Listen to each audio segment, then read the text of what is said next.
he actually used it in the show because it was genuinely an unexpected and awkward moment for them. So, oh boy, I love to see the reaction on their faces. I really do. Yeah, so I had to live a couple of moments like that where once in a while, I think a couple of them ended up on the blooper reel, didn't they? I think there was a blooper reel of Tuvok getting shot behind the station and the death scene lasted for like 10 minutes or something. Yeah, it was one of those moments. You know, I just said, I would go to the cameraman, I'd go to the guy operating camera, it was usually Doug Knapp. I'd just tell him, hey Doug, whatever you do, just keep rolling. After a while, Doug knew that was code for something's coming. Something's going to happen that we weren't expecting. And that's all I had to tell him. Sometimes I let the director know, and sometimes I didn't. It depends if they needed to know or not.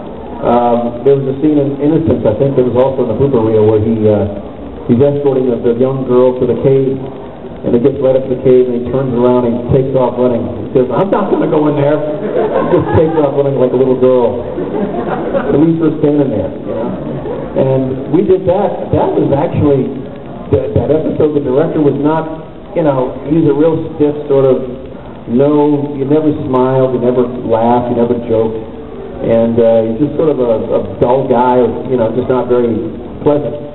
And I, you know, I was standing next to him, I said, I should just leave her there and take off. And he said, go ahead and do it.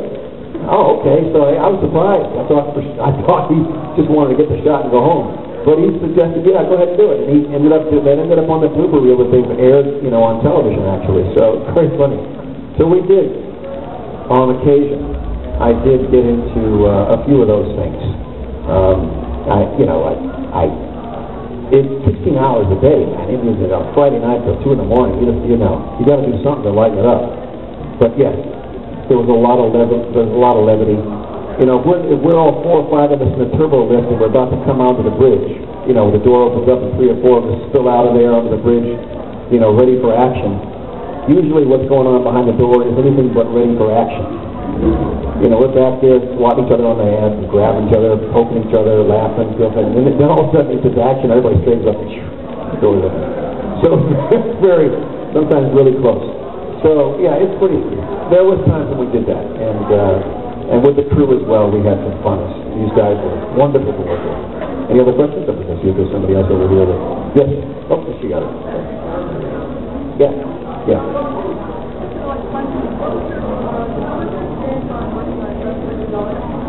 Oh, she's asking about working on a comedy series before that, Fresh Prince of Bel-Air. It was fun. It was a run. Those guys are great. There's a lot of music behind the stage on that show. There's a lot of the dressing rooms is, you know, it's a cacophony of R&B, hip-hop, rap, because, you know, he's into it. That was what he was singing at the time. He was singing stuff as well. So yeah, it was a lot of that. It was a fun set. I haven't had any problem really with any show that I've worked on, and we're talking about, let me see, 86 shows by now, or 86 projects. Since 1985. I've not had really any issues with actors or directors.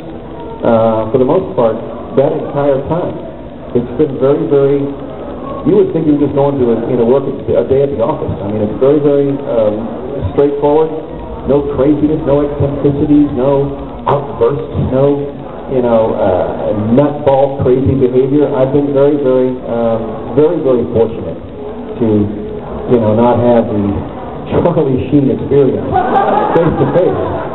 I've not had any of that, man. None of it. And that's a lot of projects. It's a lot of people that I've worked with that, you know, have been around for years in the business. And not a problem at all. It's been very, very cool. And I think back on it, I thought that's an unusual thing, because everybody has this image of Hollywood like what you see in the with Sheen and the rest of these guys all the time, and that's a really rare occurrence. Because you know, the work is so rare in itself. It's so hard and so tough to stay, you know, in business and working all the time in front of camera, that you don't want to lose that opportunity. You don't want to burn any bridges ever. You want people to bring you back. You want people to work with you again. and recommend working with you. Very, very different. So I've not had that experience. A few times people have showed up and, I don't know, maybe had a meltdown because not a meltdown, but they couldn't remember the lines, had difficulty with their lines, and you know, I think one project somebody was replaced.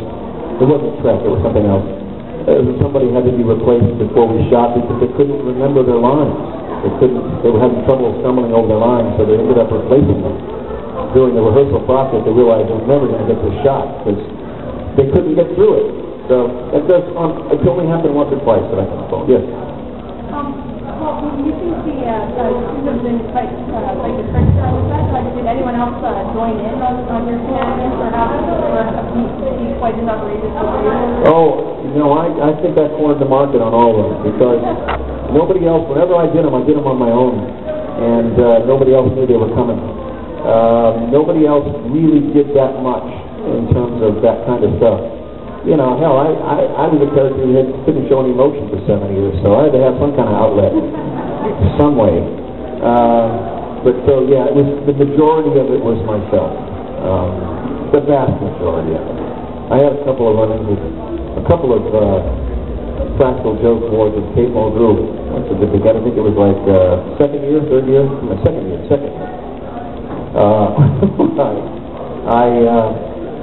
I played a joke on her on the set while she was shooting her close-up, and she warned me not to do it, but I did it anyway because it was fun.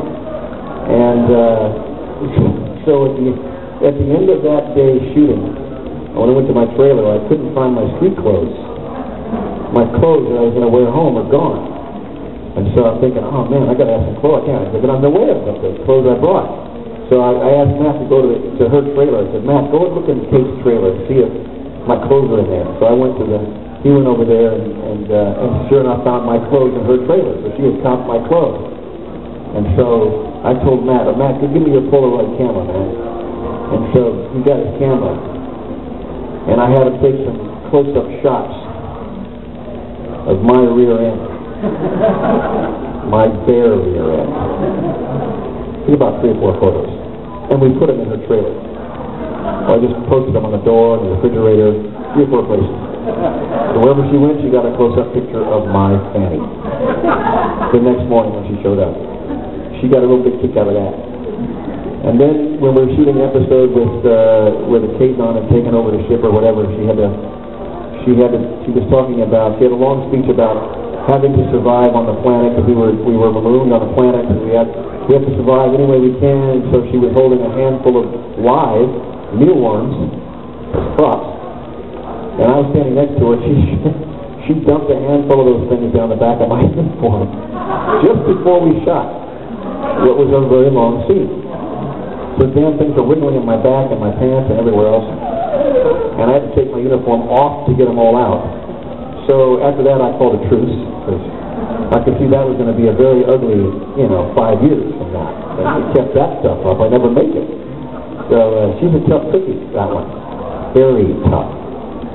We went through a number of auditions for different captains before the show started. We had at least 2 or 3 ladies that came through there that we shot scenes with. I shot scenes with at least 3 of them, 2 or 3 different scenes, over and over again, over the course of a couple of weeks.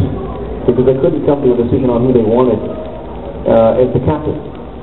One of them was Genevieve Bujold. Everybody knows she was up for that role. The lady who did the actress who did A Hand of 1,000 Days. And that's going to predate some of you guys by a significant number of years. But she was a very good film feature actress. She won awards when she was working in her prime. She was supposed to be one of the people. She didn't work out after a couple of days. She's a method actress. It's very hard for her to work in a television environment. And the other 2 ladies they read were very good. They could do the job. They just weren't happy with them. And finally they brought Kate back in and plugged her in. I didn't think they almost were going to have a male captain because they weren't able to find anybody else to do this. And a lot of actresses did not want to do, I think, that show because they did not want to be stigmatized doing sci-fi for that number of years. And not only that, it is a brutal. I can't tell you how much work that is. Katie was incredible. She has soap opera experience. She used to work on a soap